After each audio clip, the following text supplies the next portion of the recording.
राहुल सिंह। राहुल जी, क्या लग रहा है माहौल इस बार पश्चिम बंगाल का क्या है? सबसे पहले 4 मई को क्या होने वाला है? रिजल्ट आएगा बंगाल चुनाव का। 2 चरणों में चुनाव होंगे, 23 अप्रैल पहला चरण और 29 अप्रैल दूसरा चरण, जहां आप लोग मतदान करने जाएंगे। क्या सोच रहा है एक बंगाली आदमी? देखिए, पश्चिम बंगाल में 35 साल कम्युनिस्ट का शासन रहा, उसके खिलाफ ममता बनर्जी विपक्ष का एक भूमिका निभाई और बहुत अच्छे से लड़ाई लड़ करके बंगाल के जनमानस के अंदर में एक विश्वास पैदा की कि कम्युनिस्ट का जो भी गलत नीति और नियत है उसके खिलाफ ममता बनर्जी लड़ के बंगाल को एक स्वच्छ सरकार देने का काम करेंगी। उनका नारा था माँ माटी मानुष, इनके नाम पर इस नारा के साथ में सरकार में आई।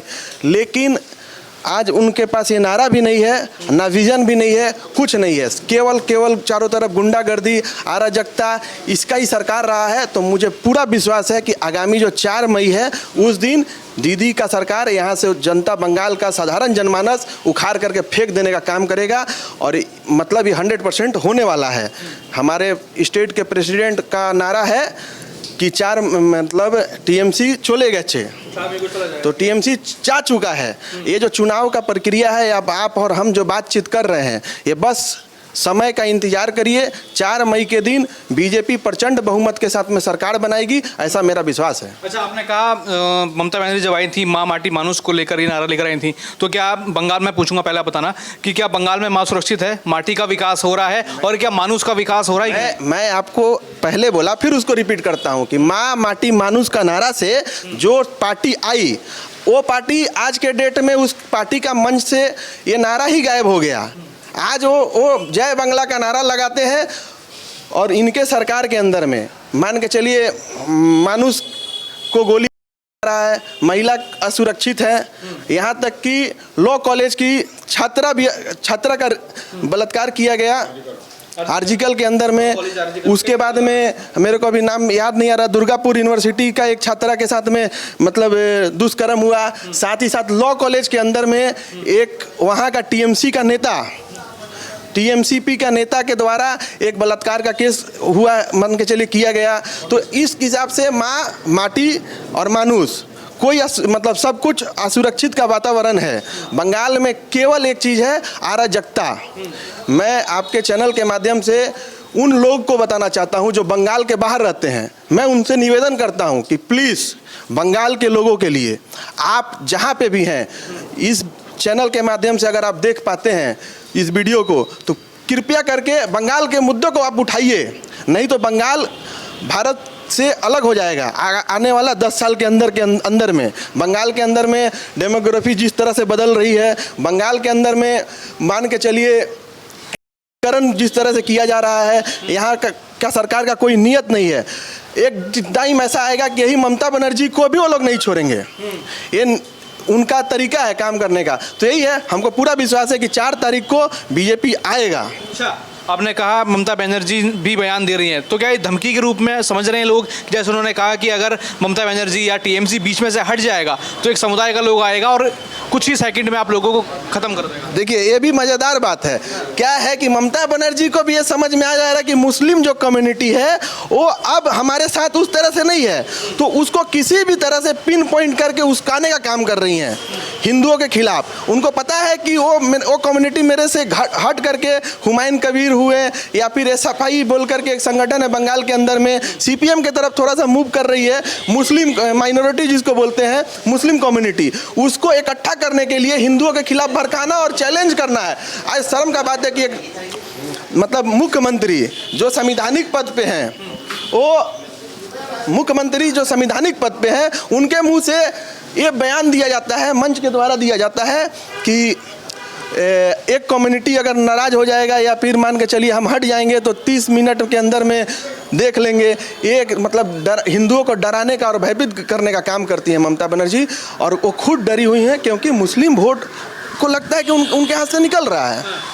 अच्छा, देखिए, जहाँ पे उन्होंने ये शब्द बोले, एसआईआर का वो विरोध कर रही थी, वो कह रही थी कि एसआईआर ठीक नहीं है, बंगाल के लोगों के लिए खतरा है, और उसके लिए सुप्रीम कोर्ट चली गई, वहाँ अर्जियाँ लगा ली, खुद वकील बनकर अपनी जो है उन्होंने पिटिशन डाल दी, तमाम चीज़ें करी। लेकिन क्या लग रहा है, एसआईआर खतरा था क्या बंगाल के लोगों के लिए? एसआईआर उनके लिए खतरा था जो इंडियन नहीं थे, एसआईआर उनके लिए खतरा था जो बंगाल के घुसपैठिए थे। तो बंगाल को लोगों को एसआईआर से क्या लेना देना? लोग लाइन में लग करके अपना डॉक्यूमेंट्स जमा किए और एसआईआर का पार्ट बने, किसी को कोई प्रॉब्लम नहीं था। उन लोग को, हाँ ये भी है कि किसी लोग को प्रॉब्लम आया है, इसमें भी ममता बनर्जी की वजह से आया है, क्योंकि इलेक्शन कमीशन का अपना कोई वर्कर नहीं है। इस बंगाल के ही लोगों मतलब कर्मचारियों के साथ में उनको मिल करके ग्राउंड पे जाके काम करना था। वो जो भी टीएमसी माइंडेड लोग थे, जो बीएलओ हो चाहे ईआरओ हो, उनके वजह से कुछ लोग को परेशान करने का काम किया गया। अगर कोई परेशान हुआ है तो मैं जिम्मेवारी के साथ बोलता हूं कि वो ममता बनर्जी की वजह से हुआ है, इसमें इलेक्शन कमीशन का या किसी अन्य लोगों का कोई दोष नहीं है। अच्छा, आप कह रहे हैं कि बीजेपी इस बार आएगा, यानी परिवर्तन होगा, लेकिन ममता बनर्जी कहती हैं जो बीजेपी में नेता हैं, अमित शाह हैं, पीएम मोदी हो गए, ये जो और भी अन्य तमाम लोग जो बड़े नेता हैं, कि ये तो सब बाहर का लोग हैं, बीजेपी बंगाल में नहीं आएगा, यहाँ तो बंगाली ही रहेगा, काहे बाहर का व्यक्ति आएगा? देखिए, ममता बनर्जी को अच्छे से पता है कि हम जा रहे हैं तो उनको कोई ना कोई हिंदू, मुस्लिम, बंगाली, बिहारी, मरवाड़ी, पंजाबी करके ही चुनाव से नैया पार करने का साधन वो बनाना चाहती हैं। लेकिन मैं आपको बता रहा हूं कि आने वाला चुनाव में जिस जगह पे आप खड़े हैं, 29 तारीख को यहाँ मतदान है सेकेंड फेज में, पहला 23 तारीख को मतदान है। प्रचंड बहुमत से ममता बनर्जी बीजेपी जीतेगा, ममता बनर्जी हारेंगी। उनको कोई बाटा बाटी का राजनीति करके इस बार लाभ मिलने वाला नहीं है, क्योंकि जनता को लग गया है कि ममता बनर्जी केवल तुष्टीकरण और हिंदू, मुस्लिम, हिंदी, बंगला, उर्दू का राजनीति करके इस बार उनका कल्याण होने वाला नहीं है। अच्छा, क्या उम्मीद है बीजेपी से आप, क्योंकि आप कह रहे हैं कि बीजेपी आएगा, परिवर्तन होगा, तो बीजेपी से उम्मीद क्या है? क्या उम्मीद है पीएम मोदी से? क्या जो केंद्र की योजना है बंगाल तक आती है कि नहीं? केंद्र की योजना को बंगाल में बहुत कठिनाई से लागू करना पड़ता है। 2-3 योजना ऐसे भी हैं जो बंगाल के अंदर में लागू नहीं है, जिसका बहुत लंबा नुकसान बंगाल के लोगों को उठाना पड़ता है। यहाँ के बंगाल के अधिक से आप भेलूर और बेंगलोर, चेन्नई में बंगाल के अधिक लोग जाकर के अपना इलाज कराते हैं। अगर बंगाल के अंदर में आयुष्मान कार्ड होता तो वहाँ पे उनका लाभ ले पाते हैं। बंगाल के लोगों को स्वास्थ्य से वंचित करने का काम है ममता बनर्जी की हैं। इसके साथ ही हम पूरा विश्वास के साथ बोलते हैं कि अगर भारतीय जनता पार्टी का सरकार आता है तो law and order Uttar Pradesh इसका एग्जाम्पल है। यहाँ गुंडागर्दी खत्म हो जाएगा। वोट के अंदर में, इलेक्शन के अंदर में जो अराजकता फैलाया जाता है गुंडों द्वारा, वो खत्म हो जाएगा। साथ से साथ माँ बहनों का इज्जत पे कोई उंगली उठा नहीं पाएगा। अगर एक आदमी अगर योगी मॉडल के तरह बंगाल में कभी बीजेपी काम करेगी जरूर, इसमें हमको पूरा है बीजेपी। बिल्कुल।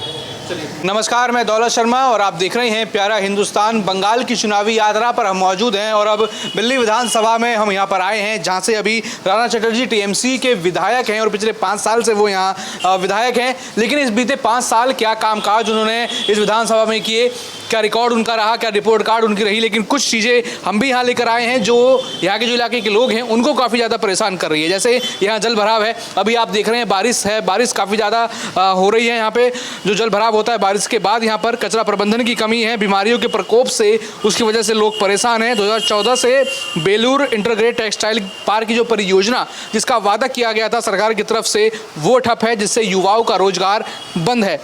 बेलूर स्टेट जनरल हॉस्पिटल और सिल्वर जुबली हॉस्पिटल और अन्य तमाम जो हॉस्पिटल हैं उनकी हालत काफ़ी ज़्यादा ख़राब है। कानून व्यवस्था कमज़ोर है और महिलाओं पे लगातार अपराध और हमले यहाँ पर बढ़ रहे हैं। अब तमाम जो लोग हैं हमारे साथ यहाँ मौजूद हैं, उनसे पूछते हैं क्या वो सोचते हैं इस पूरी समस्याओं के बारे में, अपनी विधानसभा को किस लिए देख के रखते हैं। क्योंकि अब यहाँ बंगाल में चुनाव की घोषणा भी हो चुकी है। वो 23 अप्रैल को पहले चरण का मतदान होगा, 29 अप्रैल को दूसरे चरण का मतदान होगा और 4 मई को रिजल्ट आएगा। सबसे पहले बंगाल का जो हिंदू भाई है, सबसे मेरा नमस्ते है। सनातनी जो है, बाली का जो चुनाव का परिस्थिति है अभी, जो गोटा वेस्ट बंगाल के चुनाव का परिस्थिति है और बाली विधानसभा में जो मुद्दा बोला है अभी बोला है, सबथेके प्रथम मुद्दा हलो स्वास्थ्य परिसेवा। जो स्वास्थ्य परिसेवा के लिए आप बोला सिल्वर जुबली हॉस्पिटल और बेलूर स्टेट जनरल हॉस्पिटल, स्वास्थ्य तो कुछ नहीं है, कुछ नहीं है। पूरा बंगाल का स्वास्थ्य व्यवस्था टूट गया। जितना बंगाल का बड़ा बड़ा हॉस्पिटल है, पीजी बोलिए, आरजीकल बोलिए, मेडिकल कलेज बोलिए, सब জায়গায় দালাল চক্র চলছে। আপনি সাধারণ মানুষ ওখানে যাবেন, ভর্তি হতে পারবেন না। কোনো মন্ত্রীর রেফারেন্স নিয়ে যাবেন, আপনি ভর্তি হতে পারবেন। সেটা যদি মন্ত্রীর বাড়ির কোনো কুকুরও হয়, তারও ডায়ালিসিস পিজিতে হয়েছে। মদন মিত্রর বাড়ির কুকুর পিজিতে ডায়ালিসিস হচ্ছে। आम आदमी जो है उसका इलाज अगर हॉस्पिटलों में जाएं, बंगाल के आम हॉस्पिटलों में, तो वहाँ नहीं हो सकता। ওখানে হয় না। বাংলার সাধারণ মানুষের চিকিৎসা যদি করাতে হয় মেডিকেল পিজি কিংবা আরজিকলের মতো বড় হসপিটালে, তাহলে দালাল ধরে পয়সা দিয়ে ওখানে বেড ওখানে নিতে হয়, নাহলে ওখানে চিকিৎসা পাওয়া যায় না। আর বালির পরিস্থিতি এমন জায়গায় এসে দাঁড়িয়েছে, বালি এখন নোংরা স্তূপের উপরে দাঁড়িয়ে রয়েছে। এখন যেখানে বলা হতো দোয়াত কলম কালি, এই তিল লেখার বালি। अभी बोल रहा है মানুষজন जो এখানে শুধু ময়লা ময়লা আর ময়লা। খালি যেদিকে যাবেন গোটা বালি বিধানসভার আপনি যে কোনো অঞ্চলে ঘুরুন, কোনো পরিষেবা নেই। না পানীয় জলের পরিষেবা আছে, না কোনো নিকাশি ব্যবস্থার পরিষেবা আছে, না কোনো স্বাস্থ্য ব্যবস্থার পরিষেবা আছে। বাড়ির একটা পুরনো মাতৃসদন হসপিটাল ছিল যার নাম কেদারনাথ হসপিটাল। সেই কেদারনাথ হসপিটাল 5 বছর ধরে বন্ধ হয়ে পড়ে আছে, যেখানে বালির মানুষ चिकित्सा पेतो। अच्छा, क्या लग रहा है, चुनाव डिक्लेयर हो चुके हैं, बीजेपी अपनी पहली लिस्ट भी यहाँ पर जारी कर चुकी है, तो क्या लग रहा है 4 मई को क्या रिजल्ट आएगा? ये बोलने के कोई बात नहीं है, ये समय का डाक है, এটা সময়ের ডাক, এটা মানুষের ডাক। বিজেপি সরকারটা চলে আসছে, তৃণমূলটা চলে গেছে, এটা মানুষ বিশ্বাস করে নিয়েছে। তৃণমূল সরকারটা নেই পশ্চিমবাংলায়। এই তোলাবাজি সরকারকে পশ্চিমবাংলার আপামর জনসাধারণ, খেটে খাওয়া মেহনতি মানুষ উপড়ে ফেলবে 4 মে।